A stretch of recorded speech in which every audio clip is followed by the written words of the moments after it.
बड़ी खबरों के साथ लोकसभा उपचुनाव में मिली पार्टी को जीत के बाद मुख्यमंत्री योगी पहली बार आजमगढ़ पहुंचे। आजमगढ़ वासियों को मुख्यमंत्री योगी ने 143 करोड़ रुपए से अधिक की 50 विकास परियोजनाओं की सौगात दी है। शहर के ITI ग्राउंड में विभिन्न परियोजनाओं का लोकार्पण और शिलान्यास किया गया। इसके साथ ही लाभार्थी परक परियोजनाओं के लाभार्थियों को प्रमाण पत्र वितरित किए गए हैं। लाभार्थियों को आवास की चाबी भी सौंपी गई है और उस मौके पर मुख्यमंत्री योगी ने कहा है कि आजमगढ़ भी अब सबसे आगे बढ़ रहा है। मुख्यमंत्री योगी ने कहा है कि पहले युवाओं के सामने पहचान का संकट था, लेकिन अब ऐसा नहीं है। अब प्रदेश में 5 वर्ष में 5 लाख सरकारी नौकरियां दी गई हैं। अखिलेश के गढ़ में मुख्यमंत्री योगी ने दहाड़ा और साथ ही कहा है कि आजमगढ़ आगे बढ़ रहा है। प्रचंड जीत के बाद गढ़ की किलाबंदी होगी और मुख्यमंत्री योगी यहां एक जनसभा को भी उन्होंने संबोधित किया। यहां सांस्कृतिक विरासत में हरिपुर घराना का निरीक्षण करने के साथ साथ यहां के लोगों से संवाद भी स्थापित किया। इसके बाद कलेक्ट्रेट पहुंचकर अधिकारियों के साथ मंडलीय समीक्षा बैठक की है। मुख्यमंत्री योगी के आगमन को लेकर सुरक्षा के पुख्ता इंतजाम किए गए थे। वाराणसी जोन के 8 जिलों की फोर्स चप्पे चप्पे पर तैनात की गई थी।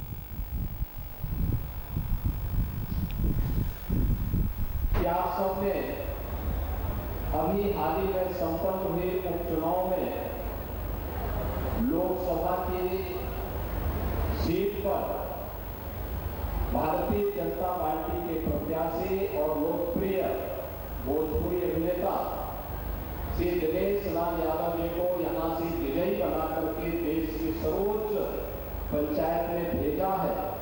इससे आजमगढ़ की पहचान बदली है। आजमगढ़ के बारे में लोगों की अच्छी धारणा बनी है और इससे उत्तर प्रदेश का मान भी बढ़ा है। और इसलिए आप सबका हृदय से अभिनंदन करते हुए धन्यवाद देने के लिए आप आजमगढ़ में आया हूं। और स्वाभाविक रूप से जब हम लोग आए हैं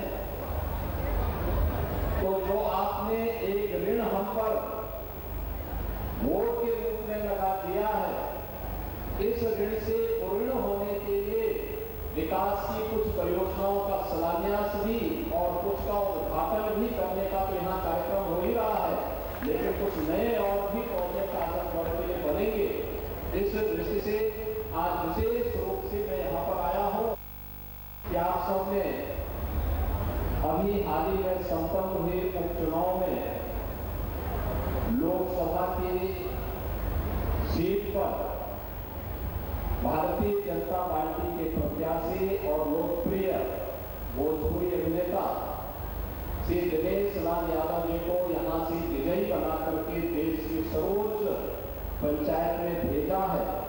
इससे आजमगढ़ की पहचान बदली है। आजमगढ़ के बारे में लोगों की अच्छी धारणा बनी है और इससे उत्तर प्रदेश का मान भी बढ़ा है।